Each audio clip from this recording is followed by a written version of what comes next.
चाओनान जब घर पर आता है तो उसके डैड उसे डांटना शुरू कर देते हैं कि इतनी रात गए तुम कहाँ गए थे। पहली बात तुमसे पढ़ाई हो नहीं रही, दूसरी बात तुम स्कूल नहीं चाहते एंड अगर चाहते हो तो वहाँ पर दूसरे बच्चों को बुली करते हो, गुंडागर्दी करते हो। हमने तो तुम्हें ये नहीं सिखाया, ऊपर से तुम उस शंग शंग से प्यार करने लगे हो इस उम्र में।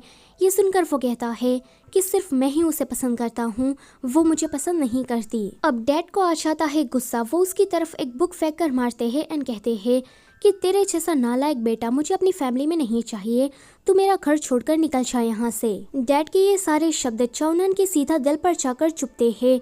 इस बार वो सच में घर छोड़कर वहाँ से भाग जाता है। अगले दिन शंग शंग जब स्कूल में आती है तो वो देखती है कि आज चाओनान स्कूल में नहीं आया, तो उसे उसकी फिक्र होने लगती है। तो वहीं चाओनान अलग अलग कंपनी में जाकर जॉब ढूंढ रहा था, मगर उसकी ग्रेजुएशन पूरी नहीं हुई थी, इसलिए कोई भी कंपनी उसे जॉब नहीं दे रही थी। शंग शंग के डैड ने घर के ही पास एक नूडल्स स्टॉल खोला था। ये चीज बिग आंटी को पसंद नहीं आती, तो वो उसके साथ झगड़ा करने के लिए पहुंच जाती है। ये लोग कहते हैं कि आप ही ने ही रेंट बढ़ाया है, इसलिए हमने ज्यादा पैसे कमाने के लिए छोटा सा नूडल्स स्टॉल खोला, मगर अब क्या हम ये भी ना करें। बिग आंटी कहती है कि ये मेरा घर है और मैं अपने घर के सामने कोई भी नूडल्स स्टॉल नहीं देखना चाहती, इसलिए तुम लोग यहाँ से 3 दिन के अंदर चले जाना। ये सुनकर ये तीनों लोग काफी ज्यादा परेशान हो जाते हैं। शंग शंग की माँ कहती है कि हम 3 दिन के अंदर कहाँ नया घर ढूंढेंगे। उन दोनों को परेशानी में देखकर शंग शंग तो रोने ही लगती है। तो ये लोग अपनी परेशानी भूलकर उसे चीयर अप करने के लिए आते हैं। अगले दिन शंग शंग के डैड घर ढूंढने के लिए गए थे, मगर उन्हें अपने रहने लायक घर कहीं भी नहीं मिल रहा था। ऊपर से उसके घर का सामान भी बहुत ही ज्यादा था। तभी ही उनके घर पर रुई और चाओनान के डैड आते हैं। वो शंग शंग से पूछते हैं कि क्या तुमने चाओनान को देखा, तो वो कहती है कि नहीं। रुई कहता है कि चाओनान घर छोड़कर चला गया है और अभी हमें उसके बारे में कुछ पता नहीं चल रहा। अगर तुम्हें उसके बारे में पता चले तो मुझे कॉल करना। शंग शंग अपने घर को लेकर ऑलरेडी टेंशन में थी ही कि उसे अब चाओनान की भी फिक्र होने लगती है। वो चाओनान को कॉल करती है, मगर सामने से चाओनान ने उसे ब्लॉक कर दिया था। तो यहाँ चाओनान अपने अंकल के यहाँ था। उसके अंकल उसे कहते हैं कि जाकर डैड से माफी मांग लो एंड वापस चले जाओ, मगर चाओनान उसे कहता है कि डैड को ये लगता है कि मैं उसके पैसों के बिना कुछ भी नहीं हूँ, मगर मैं अब उसे साबित करके दिखा दूंगा कि मैं उसके बिना भी जिंदगी जी सकता हूँ। अंकल उसे कहते हैं कि तुम्हें तो अभी तक जॉब भी नहीं मिली, तो पता नहीं तुम सरवाइव कैसे कर पाओगे। तो वो कहता है कि मेरे पास अभी भी अपनी पॉकेट मनी के थोड़े पैसे बचे हैं। आगे चाओनान के अंकल चाओनान के डैड के पास जाकर उसे कहते हैं कि चाओनान मेरे घर पर रह रहा है, वो मेरे घर पर ही सोता है, खाता है और मेरा ही क्रेडिट कार्ड यूज कर रहा है। ये सुनकर उसके डैड को तो उस पर काफी गुस्सा आता है, मगर रुई वो अंकल को तुरंत ही पैसे ट्रांसफर कर देता है, वो भी बहुत ही बड़ी रकम। वैसे चाओनान ने उसके पैसे यूज नहीं किए थे, मगर इसने झूठ कहा ताकि इस अंकल को इन लोगों के पास से थोड़े पैसे मिल जाए। चाओनान को किसी कंपनी में डिलीवरी करने की जॉब मिल गई थी। वो कंपनी उसे घर भी प्रोवाइड कर रही थी।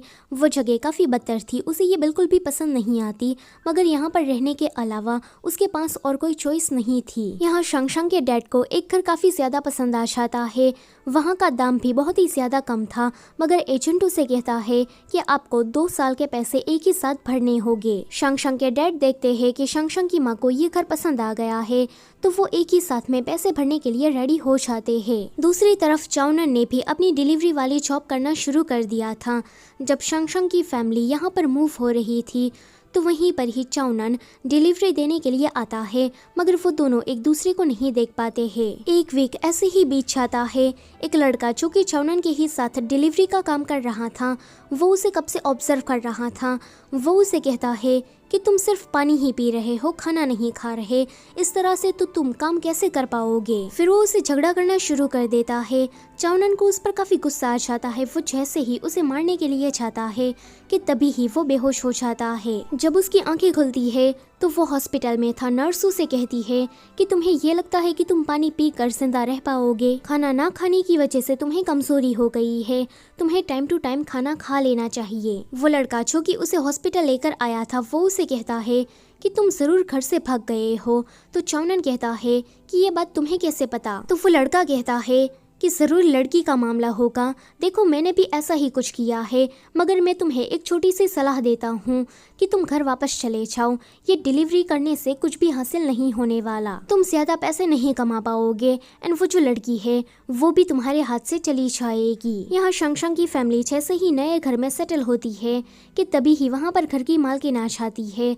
तब इन लोगों को पता लगता है कि वो जो एजेंट था वो तो कोई फ्रॉड था और वो इनके पैसे लेकर भाग गया है। फिर होना क्या था, ये लोग फिर से सड़क पर आ जाते हैं, मगर वो कहते हैं ना कि अगर अपने साथ हो तो फिर चाहे कितना भी बड़ा तूफान क्यों ना आ जाए, लड़ने की हिम्मत अपने आप मिल जाती है। अगले दिन शंग स्कूल जाकर हॉस्टल के लिए अप्लाई करती है तो डायरेक्टर उसे रीजन पूछते हैं तो वो कहती है कि मेरी फैमिली में कुछ प्रॉब्लम आ गई है इसलिए। फिर तो ये बात पूरे स्कूल में फैल जाती है कि शंग को उसके घर से निकाल दिया है, इसलिए अब शंग हॉस्टल में रहने वाली है। जियान कॉल करके ये बात जब चाओनन को बताता है तो चाओनन को उसकी फिक्र होने लगती है। चाओनन पैसे देकर उसकी मदद करना चाहता था, मगर अभी तक 1 महीना नहीं हुआ था, इसलिए उसे सैलरी नहीं मिली थी। इसलिए वो घर जाकर अपनी बाइक को चुराकर अगले ही दिन उसे बेच डालता है। बाइक को बेचते टाइम उसकी आंखों में से आंसू आ जाते हैं क्योंकि उसकी बाइक उसे जान से भी ज्यादा प्यारी थी। यहाँ लिंगले शंग के पास आकर उसे कुछ पैसे देती है एंड कहती है कि मैंने सुना है कि तुम्हारी फैमिली में कुछ प्रॉब्लम आ गई है, तो मैं बस तुम्हारी मदद करना चाहती हूँ। शंग को ये सुनकर काफी अच्छा लगता है, मगर वो पैसे लेने से मना कर देती है। वो उससे पूछती है कि वैसे लिंगली तुम्हें क्या चाओनन के बारे में कुछ पता है, तो वो कहती है कि नहीं। शंग उसे कहती है कि चाओनन के बारे में अगर तुम्हें कुछ पता चले तो मुझे बताना। दूर से ये सब कुछ चाओनन भी सुन रहा था। दरअसल में लिंगली को वो सारे पैसे उसने ही दिए थे जो कि उसकी बाइक को बेचने के बाद उसे मिले थे। एक फ्लैशबैक में हमें दिखाया जाता है कि जब शंग छोटी थी तो उसे अपने डैड की तरह सिंगर बनना था, मगर उसके डैड उसे कहते हैं कि अगर तुम गाना गाओगी तो तुम्हें अस्थमा अटैक आ जाएगा, इसलिए तुम्हें ये सब कुछ नहीं करना चाहिए। प्रेजेंट में वो ये सारी बातें सोचकर जाती है ऑडिशन देने के लिए एंड वहाँ पर वो पास भी हो जाती है। ये जो कंपनी थी वो लोगों को छोटे मोटे प्ले दिखाकर उसका एंटरटेन करने का काम करती थी। वहाँ का जो डायरेक्टर था वो काफ़ी ज़्यादा अच्छा था क्योंकि उसे पता था कि शंग को अस्थमा है, मगर फिर भी उसने उसे जॉब पर रखा। चाओनन को घर छोड़े हुए 1 महीना ऐसे ही बीत जाता है। जब उसे सैलरी मिलती है तो वो बिग आंटी के पास आकर उसे कहता है कि शंग की फैमिली को आप वापस बुला लीजिए, अभी वो लोग बहुत ही ज्यादा ट्रबल में है। बिग आंटी कहती है कि मैं ऐसा क्यों करूं, मगर जब चाओनन उसे पैसे दिखाता है तो उसका रंग एकदम से पीला हो जाता है। चाओनन उसे कहता है कि उनका रेंट मैं भरूंगा, बस आप उनको वापस बुला लीजिए एंड उससे माफी भी मांगिए। बिग आंटी पैसों को देकर मना नहीं कर पाती एंड सीधा जाती है शंग के मॉम डैड के पास एंड उसे माफी मांगकर घर वापस बुला लेती है। अब ये लोग फिर से अपने पुराने घर में रहने लगे थे, जिस वजह से शंग काफी ज्यादा खुश हो गई थी। उसे इस तरह से खुश देखकर लिंगली से रहा नहीं जाता एंड वो उसे सच बता देती है कि उस दिन मैं जो पैसे तुम्हें देने के लिए आई थी, दरअसल में वो पैसे मेरे नहीं थे बल्कि चाओनन के थे। ये सुनकर वो बहुत ही ज्यादा शॉक्ड होती है। अगले सीन में लिंगली चाओनन को मिलने के लिए बुलाती है।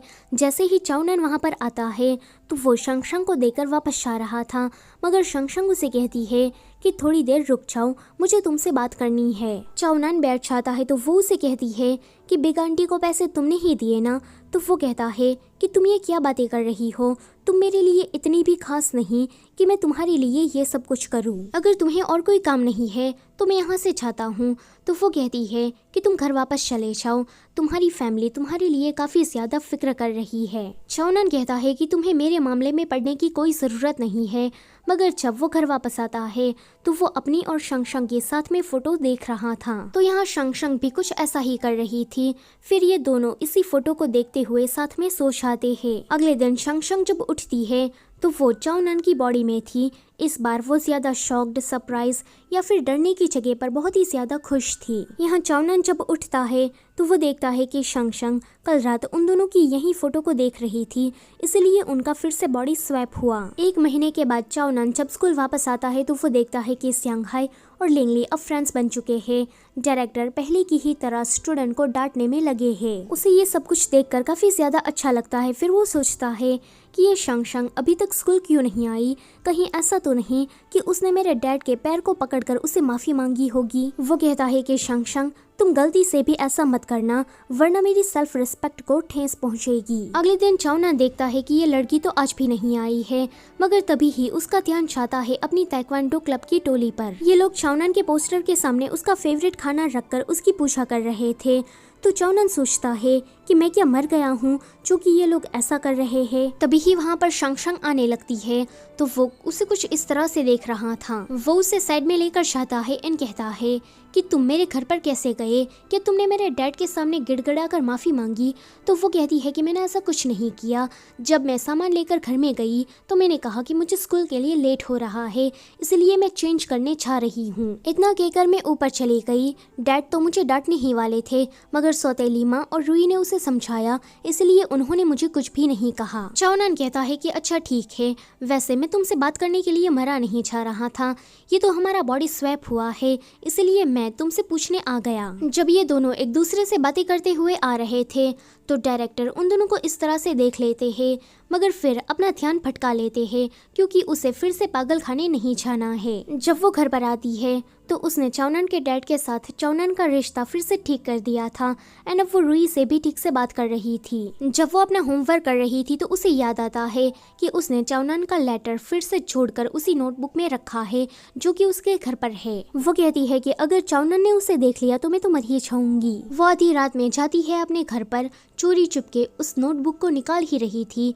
कि चाओनान उसे देख लेता है। बेचारी के मुंह से चीख निकल जाती है कि तभी ही वहाँ पर उसके डैड आने लगते हैं। चाओनान कहता है कि बस यहाँ पर मच्छर आ गए थे तो मैं उसे ही मार रही थी।